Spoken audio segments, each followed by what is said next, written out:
Hare Krishna, Krishna Krishna, Hare Hare, Hare Ram, Ram Ram, Hare Hare, Hare Krishna, Krishna Krishna, Hare Hare, Hare Ram, Ram Ram, Hare Hare, Hare Krishna, Krishna Krishna, Hare Hare, Hare Ram, Ram Ram, Hare Hare. Mahabharata, Chapter 24, Yudhishthira's Moral Instructions. When Krishna heard the news that the Pandavas had been exiled, he decided to go and see them in the forest. Krishna invited Balaram, Yudhishthira, Shikandi, and many other kings to accompany him, along with Subhadra and her son Abhimanyu. And together they rode to the Kamyaka forest. Seeing Yudhishthira and his brothers dressed in deerskins and stripped of their kingdom, both Balaram and Krishna were enraged. Krishna said, "I cannot tolerate this injustice. The earth shall drink the blood of Duryodhana, Karna, Shakuni, and that fourth one, Dushashan. And after we kill them and their followers, we shall install Dharmaraj on the throne, for those cunning Kauravas deserve to be slain. And this is quite in accord with the eternal morality." Krishna's anger blazed. It seemed as if Krishna were about to consume the entire creation. Arjuna quickly sought to pacify Krishna by recollecting Krishna's many wonderful deeds. "O Keshava, the great Rishi Vyasadeva has told me that you are the cause of creation, the mover of all minds, and the beginning and end of all things. All asceticism rests in you, who are the very embodiment of all sacrifice, and the eternal Purusha, the eternal Supreme Person. All the demigods depend upon you, for you are the origin of even the universal Creator, Lord Brahma. O mighty armed Keshava, you have appeared many times on this earth in your different incarnations. Yes, I accept you, Krishna, as the cause of even the Almighty Vishnu. Formerly you appeared as Matsya, the fish, as Kurma, the tortoise, and Varaha, the boar. As Narasingha, you slew the mighty demon Hiranyakashipu. As the son of Aditi, Vamana, you spanned the entire universe with only 2 steps. O Krishna, O soul of all beings, covering the heavens, you dwell within the body of the sun and imbue the sun god with your own effulgence. Now in your present appearance, you have killed numerous demoniac kings who were fierce enemies of even the gods. O Janardhan, you have manifest yourself here on earth, the sacred and eternal city, Dwarka, which abounds in opulence and is always crowded with rishis. Absent in you are envy, untruth, malice, and cruelty. You are always Vishva Sushritamam, the well-wishing friend of all creatures. Sage Narada has informed me that at the end of the Yuga, all things, both mobile and immobile, will enter your body. O Krishna, there is no limit to your glories, for I have only spoken of a minute part." As he was speaking, Arjuna felt himself becoming overpowered with transcendental ecstasy. His voice choked up, and he was unable to continue. Pleased and pacified by Arjuna's expression of love, Krishna spoke. O Dhananjay, you are mine and I am yours. All that is mine is also yours. And one who hates you also hates me. And one who follows you also follows me. Formerly you were Nara, and I was Narayana. Although we are individuals, still we are as one. And no one can truly understand our simultaneous oneness and difference. Then, with her dark beauty enhanced by her soft deerskin clothes, Draupadi came forward with folded palms and spoke to Krishna. O irrepressible and uncontrollable Lord, all the great rishis have described you as Purusha Uttama, the supreme, transcendental person. The entire universe exists within you, and you are the very refuge of all the ascetics and sages.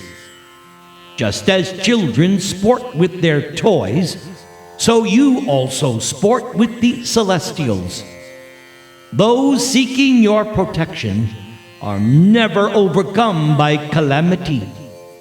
O slayer of demons, how is it then that one like me, the wife of the Pandavas, the sister of Yudhishthira, and your friend, could have been so insulted by the Kauravas? As she spoke, Draupadi's dark eyes filled with tears. Subhadra also wept as she stood with her arm around Draupadi's shoulder. And as she recalled the dice game, Draupadi became angry. Why, O Krishna, did my 5 powerful husbands sit silently while I was being humiliated by wicked men of no importance? Fie upon Bhima's arms, and fie upon Arjuna's celebrated Gandiva bow, for they could not protect a woman who was in distress, not even their own wife. Fie upon Bhishma and Dhritarashtra, for although I am their daughter-in-law, they were prepared to see me become a slave. Draupadi hid her face with her soft hands, which resembled lotus buds. Her shoulders shook as she cried. Regaining her composure after a few moments, she took a deep breath and concluded, O Krishna, you are my only shelter. I deserve your protection for 4 reasons. 1, due to our family relationship. 2, due to our friendship. 3, due to the respect you bear for me. And lastly, the fact that you are my Lord, my God. O Draupadi, O fair lady, you will see the wives of those with whom you are angry weep as you now weep when their husbands lay dead on the battlefield, their bodies covered with arrows, weltering in blood. Do not grieve. I shall do for the Pandavas whatever is within my power. You shall be the queen of kings. Hear me now as I speak the truth. For the heavens may fall, and the Himalayas may move, and the earth may split open, and the ocean dry up. But know for certain, O Draupadi, my words will never prove false. Draupadi was solaced by Krishna's words. She did not doubt that Krishna acted only for her ultimate welfare. The princess glanced across at Arjuna, who said, O lotus-eyed lady, do not weep. What Krishna has said will surely come to pass, for it cannot be otherwise. Standing by his sister's side, Dhritarashtra declared, I shall slay Drona, and our brother Shikandi will kill Bhishma. Bhimasena will kill Duryodhana, and Arjuna will kill Karna, who offered you such an unbearable offense in that Asat Sabha. My dear sister, with the assistance of Balaram and Krishna, why, even Indra cannot conquer us. So what then can be said of Dhritarashtra's sons? Everyone present now turned again toward Krishna. Looking at Yudhishthira, Krishna said, O Lord of the earth, had I not been otherwise engaged at the time, I would have personally come to prevent the gambling match. By pointing out the evils associated with gambling, I would have gained the support of Bhishma, Drona, Kripa, and Bhalika. Between us, we would surely have swayed the blind king from his crooked purpose and intentions.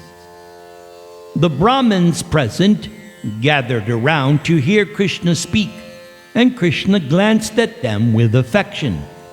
Then Krishna spoke further. Indulgence in illicit sex, gambling, hunting, and intoxication are the four evils which beset men, depriving them of their prosperity. Gambling is particularly marked by the destruction of property, by misfortune, and by the squandering of wealth. Gambling leads only to harsh words and enmity. I would have pointed this out to Dhritarashtra, and if the king did not listen to me, I would have used force to bring him to his senses. And if anyone had supported the king in his ignorance, I would have destroyed them all. All this would surely have taken place, O Yudhishthira, if I had not been away from Dwaraka at the time. It was only upon my return that Satyaki informed me of the events taking place in Hastinapur. So immediately upon receiving the news, I came here. Oh, indeed my heart is pained to see you now overtaken by calamity and sunk into misfortune. I know you want to know where I had been during the gambling match. I had gone to do battle with a king named Shalva, who was a friend of Shishupal. When Shalva heard that I had killed Shishupal, Shalva went to Dwaraka and attacked the city while I was in Indraprastha.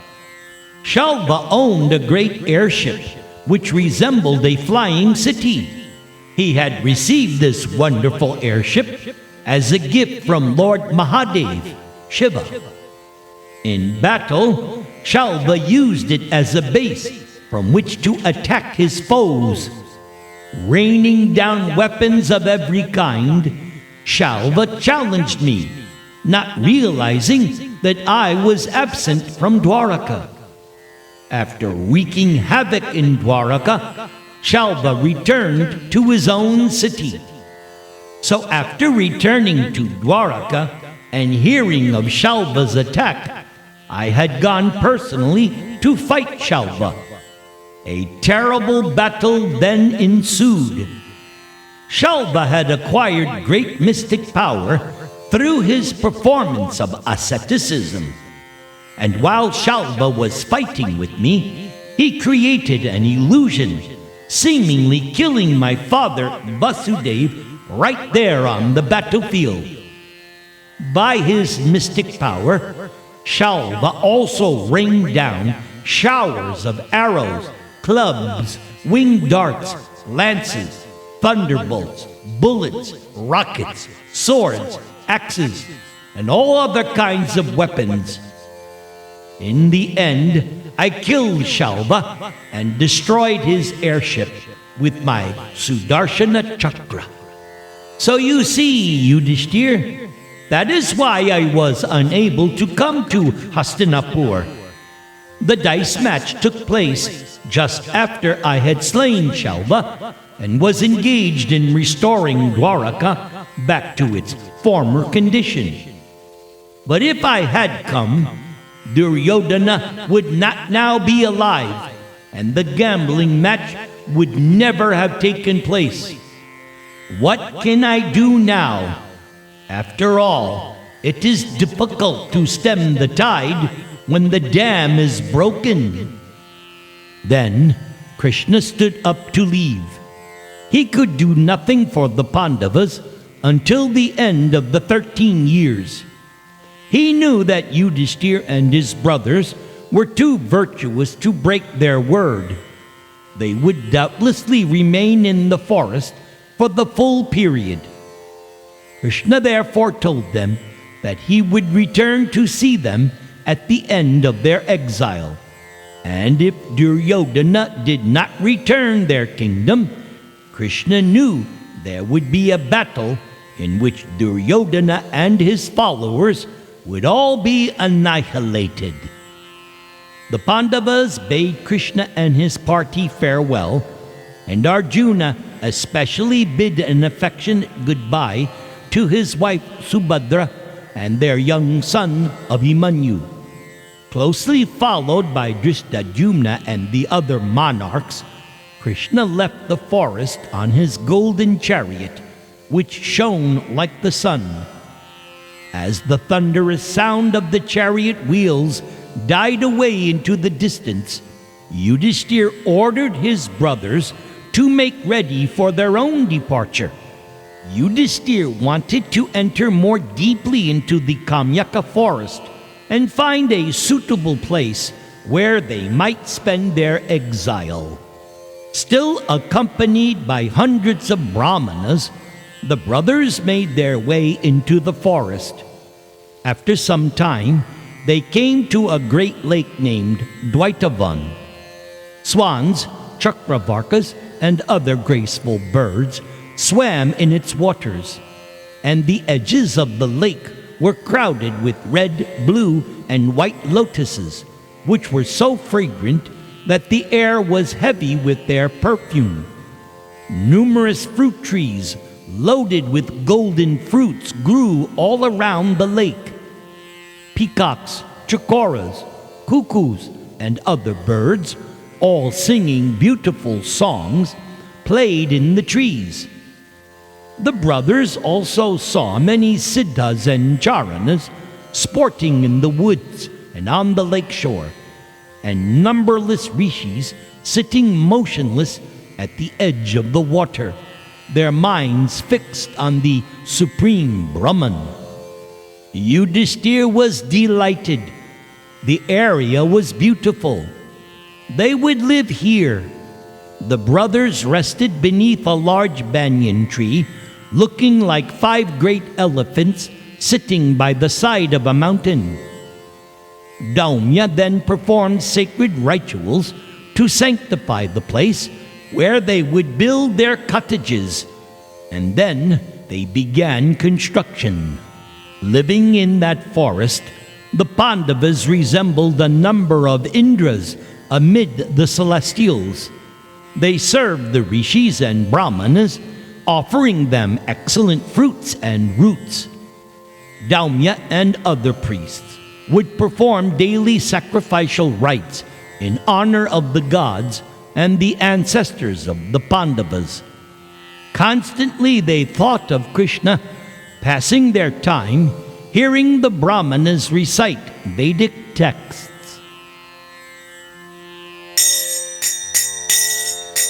Idang te mukam bhojam atyanta nilayar Vritang kuntalai snigdha raktaischa gopya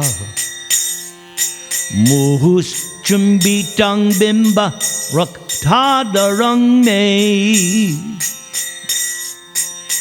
Manasya virastam alam laksha labhai Namo Deva Damodar Ananta Vishnu prasida prabhoduka jalabdi magnam. Kripadristi vrishyati dinang batanu. Grihanesha mamagyam edyakshi drishyaha.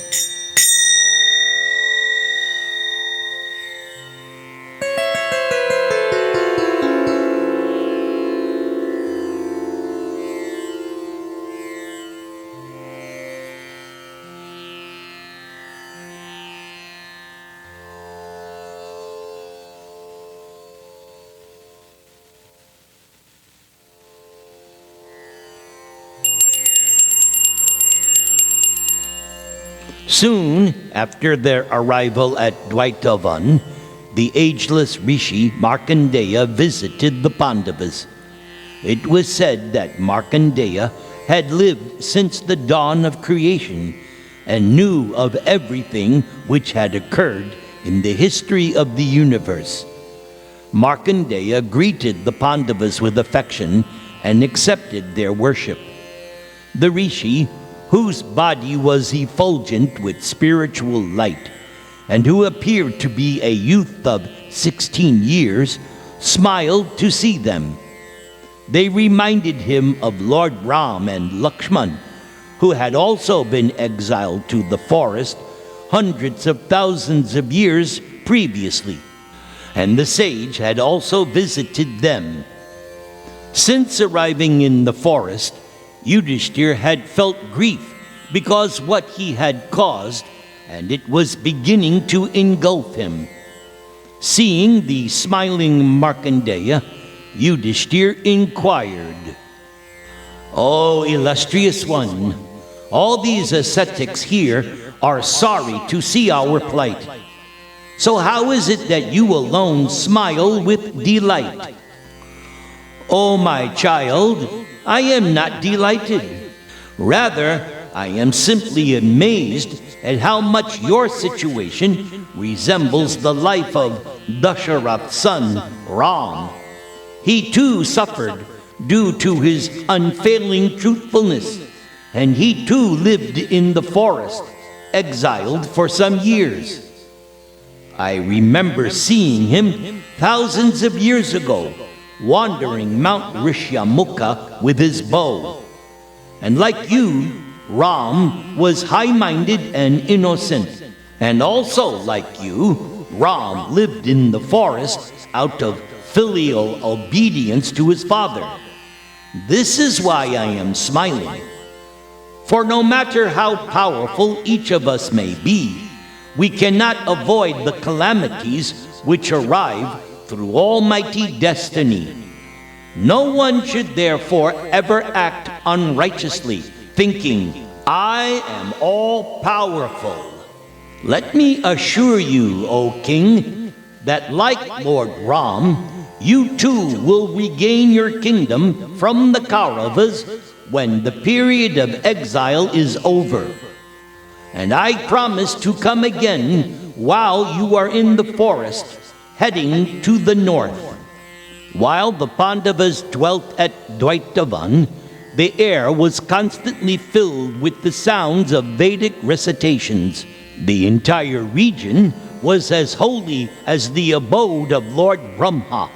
Sounds of mantras from the Yajur, Rig, and Samavedas, charming and delightful to the mind, were mingled with the twang of the Pandavas' bowstrings. They honed their martial skills by hunting dangerous forest animals. In accordance with scriptural codes, they maintained the population of tigers, boar, buffaloes, and other beasts found in the Kamyaka forest, thus protecting the rishis from attack as the rishis engaged in their meditations and sacrifices. Yudhishthira loved the company of Brahmanas. Now that he lived in their midst, his mind felt serene and his grief dissipated. All the world's greatest rishis had come to Dwaitavan to be with him, such as Narada, Vyasadeva, Vashishta, Bhrigu, Angira, Kashyapa, and others. And they all worship Yudhishthira, just as celestial sages worship Indradev in heaven. Yudhishthira also returned their worship and spent his time discussing with them about spiritual topics. Yudhishthira was actually starting to enjoy the forest life. In many ways, he found it preferable to the onerous, the burdensome, and often harsh duties of being king. The gentle son of Dharma was happy to live a simple life of spirituality, but he always kept in mind his God-given duty as a Kshatriya. That responsibility could not be whimsically abandoned. Even if unpleasant, duty must always be done for the pleasure of the Lord. It was thus with mixed feelings that Yudhishthira dwelt in the forest, awaiting the day when he could again resume his duties as ruler. Draupadi, however, was still sorrowful. She found the course of events which led up to their exile difficult, and she burned with the humiliation they had all received at the hands of Duryodhana. Sitting alone one evening with Yudhishthira, she revealed her feelings. "O king, when I think of that wicked Duryodhana and his followers living happily in Hastinapur, after having sent you to the forest, my heart burns. Without doubt, he is delighting in our misfortune. When you set out for the forest, all the Kurus cried, except that wretched Duryodhana, Karna, Shakuni, and the most vicious Dushashan." And once again, Draupadi found herself weeping. She remembered her parting words with Kunti and Gandhari. Both of them had grieved at Draupadi's humiliation. How long would it be before she was avenged and the evil wrongdoers punished? "Oh, my dear husband, seeing you seated here on this grass mat, and remembering your ivory throne, crusted with jewels, I feel such anguish that I can hardly look at you. Your body is smeared with mud from the riverbank, when once it was daubed with the finest sandalwood paste. You once wore costly silk garments. Now you wear deerskins and tree bark. How can I bear to see my other husbands, who were once waited upon by numerous servants, now scouring the forest simply for food? Yes, I am being overwhelmed with anger, for all of this is due to the evil schemes of sinful men. O king, does your plight not arouse anger in you as well? Why do you remain so peaceful? Just look at Bhima, glancing at you again and again. Constrained only by his love for you, Bhima does not rise up and destroy the Kauravas himself. Honoring your promise, Bhima sits containing his anger. And now, also, look at Arjuna. He understands Bhima's mind and is forever pacifying him. By the power of Arjuna's bow, thousands of kings were obliged to wait upon the Brahmins at your Rajasuya sacrifice. Now that same Arjuna has also become grief-stricken. Does this not make you angry? And look at Madri's youthful sons. They are as dear to you as they are to your mother Kunti. And now they are forced to live the hard life of an ascetic. Does this not make you angry? I simply cannot understand why you have not risen up to destroy the Kauravas.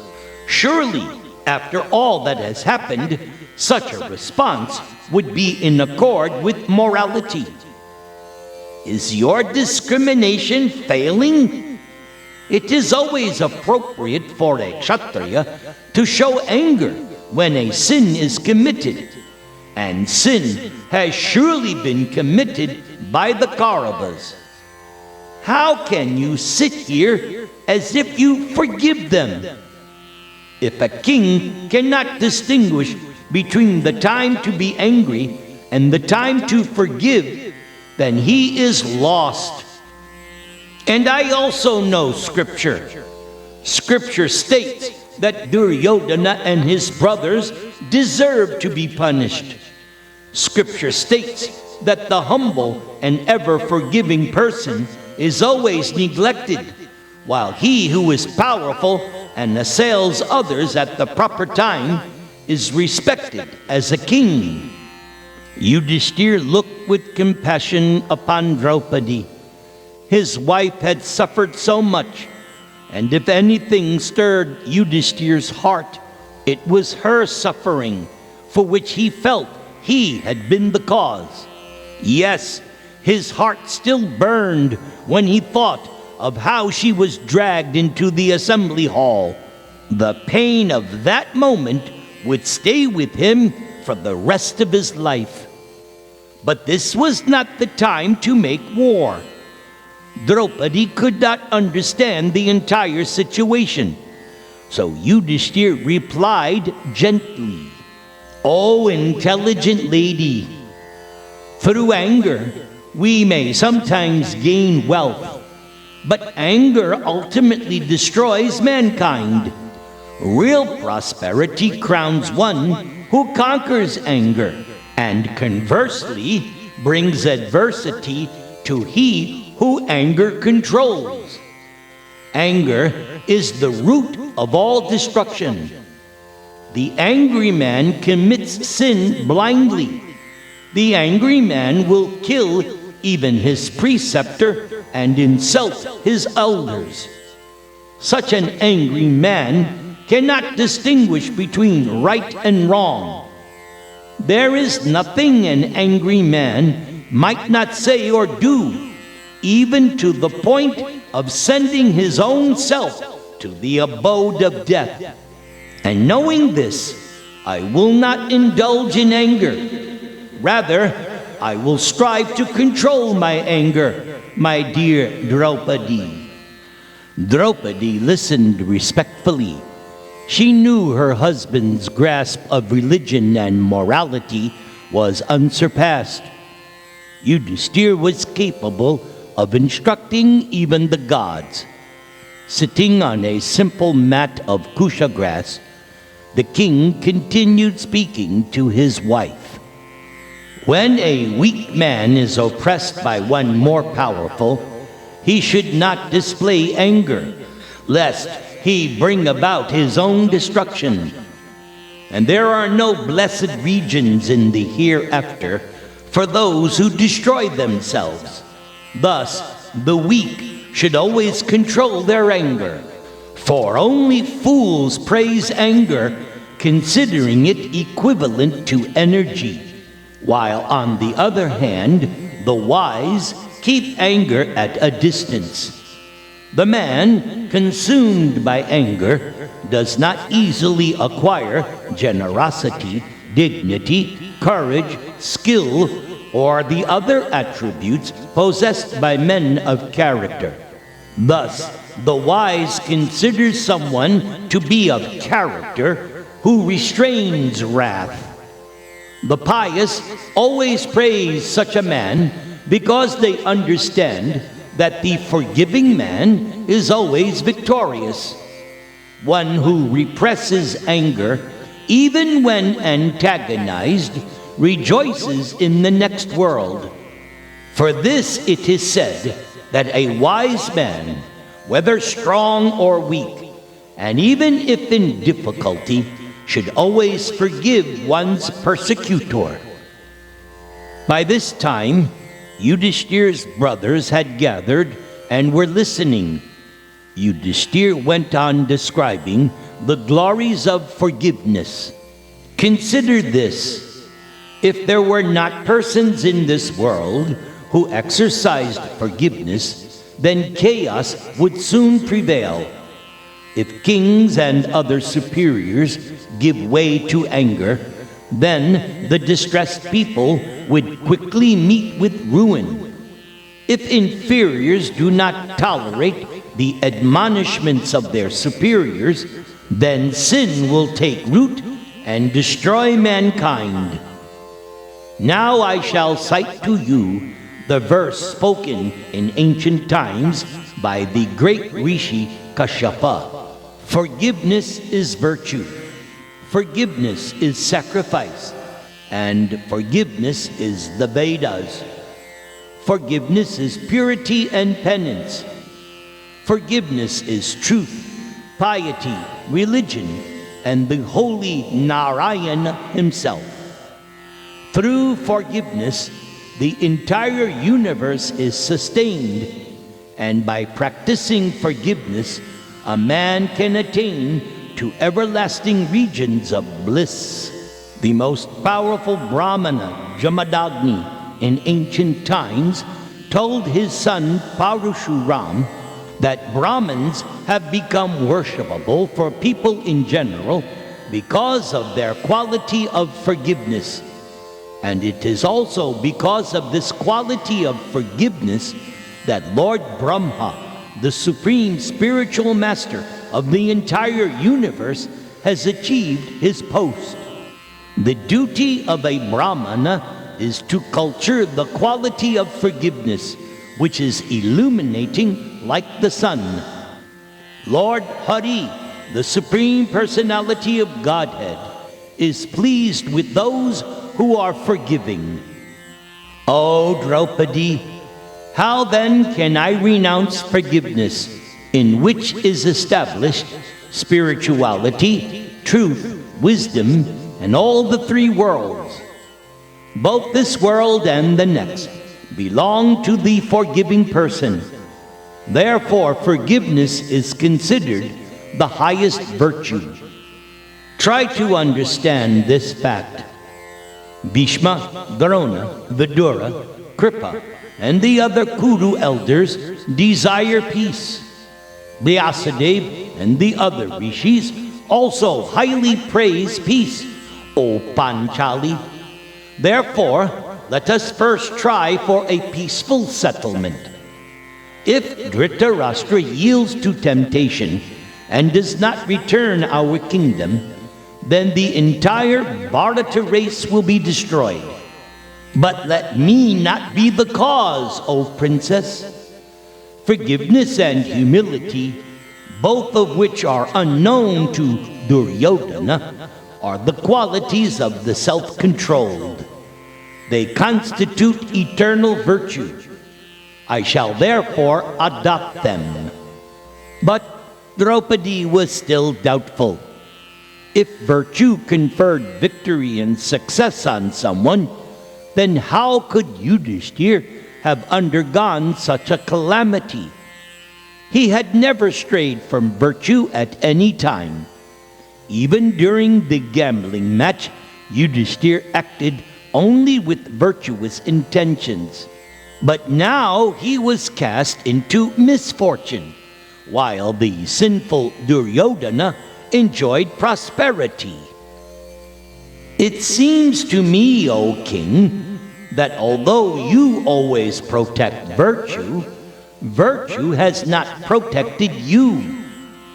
Even the celestials know that you live only by virtue. I am sure you would abandon me and your brothers before abandoning virtue. You serve the Brahmanas with everything you possess. You never disregarded your elders, equals, or even inferiors.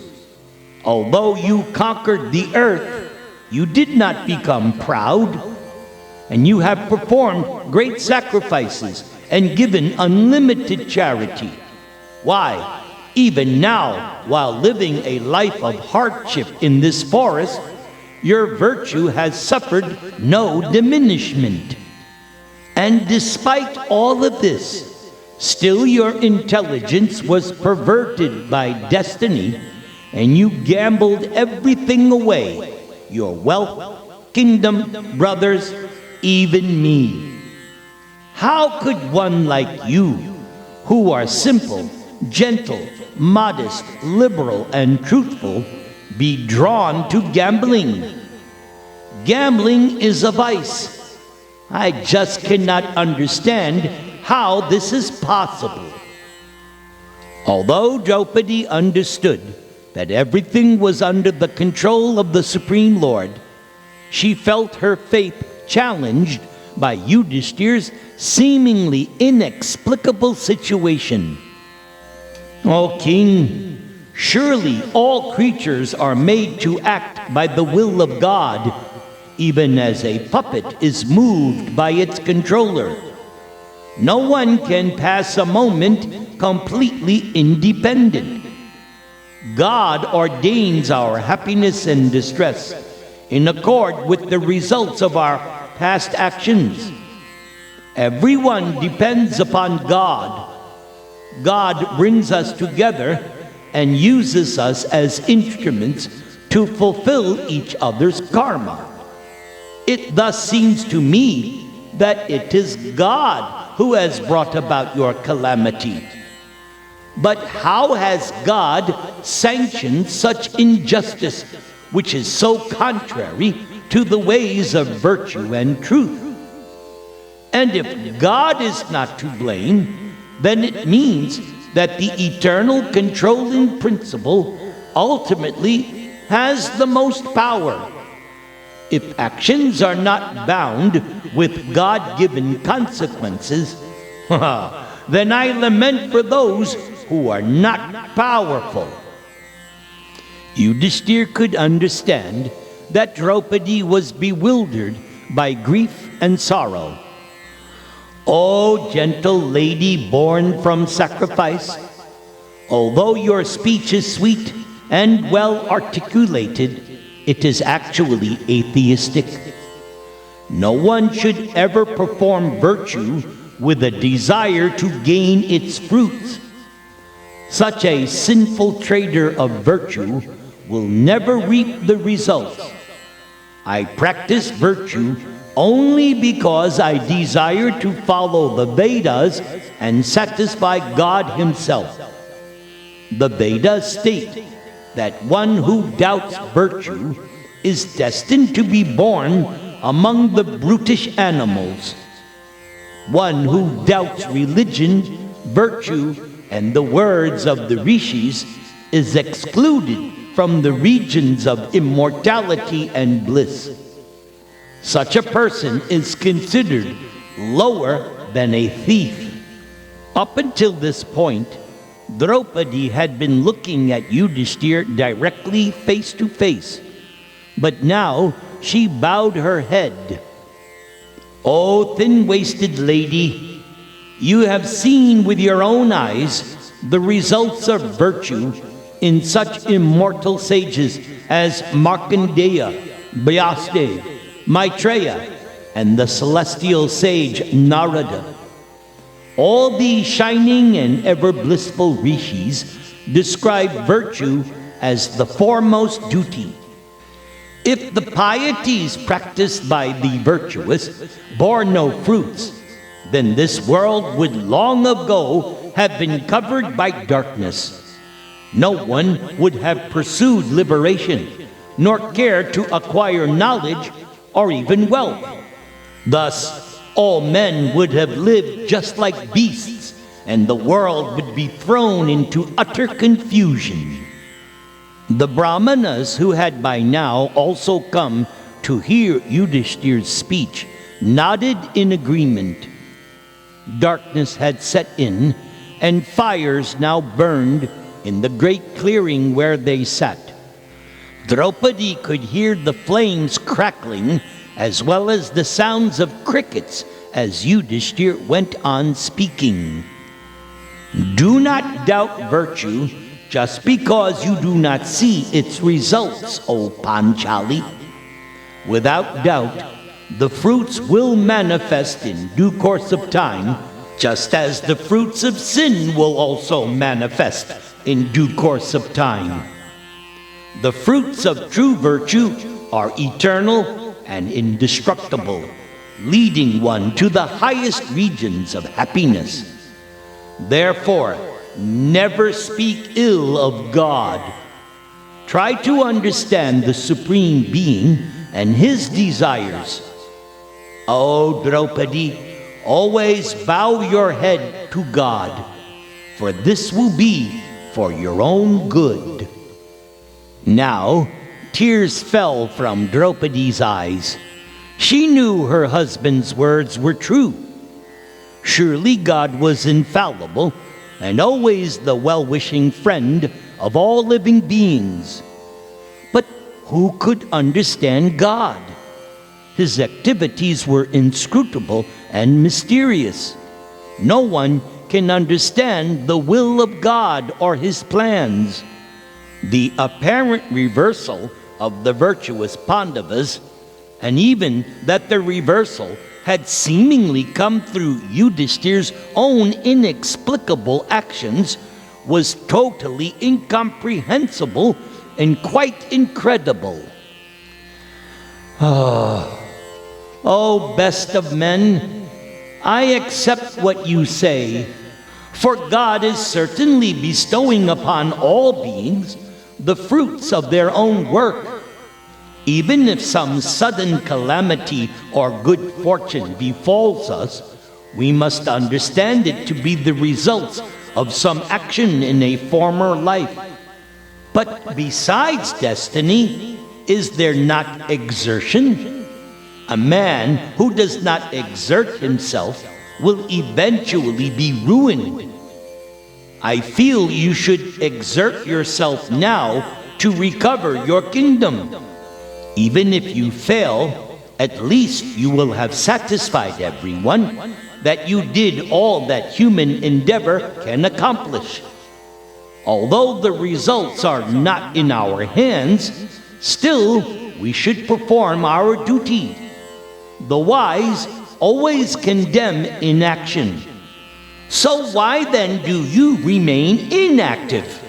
This is my doubt.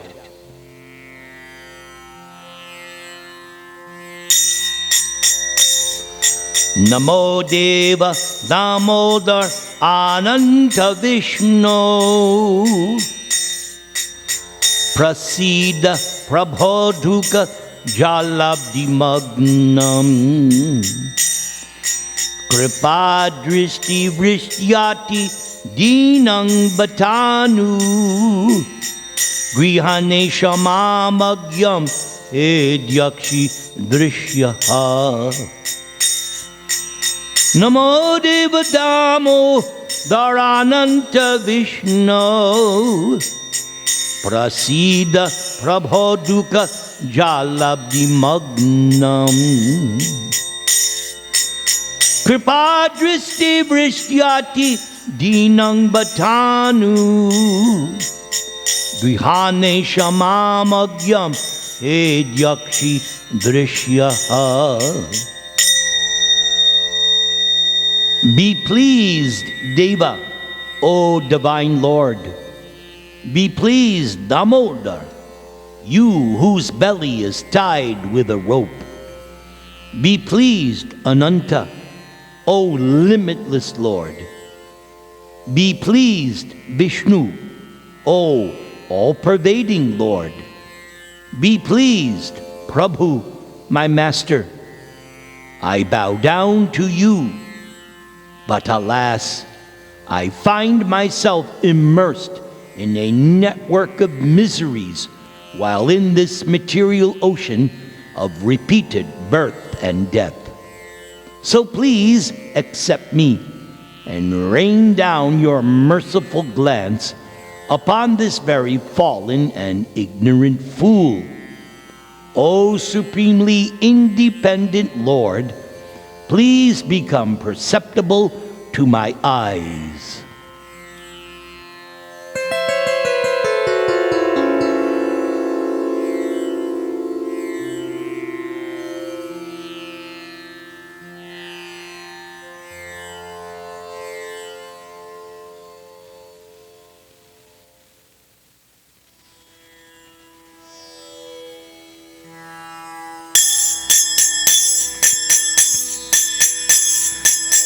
Namaste Narasimhaya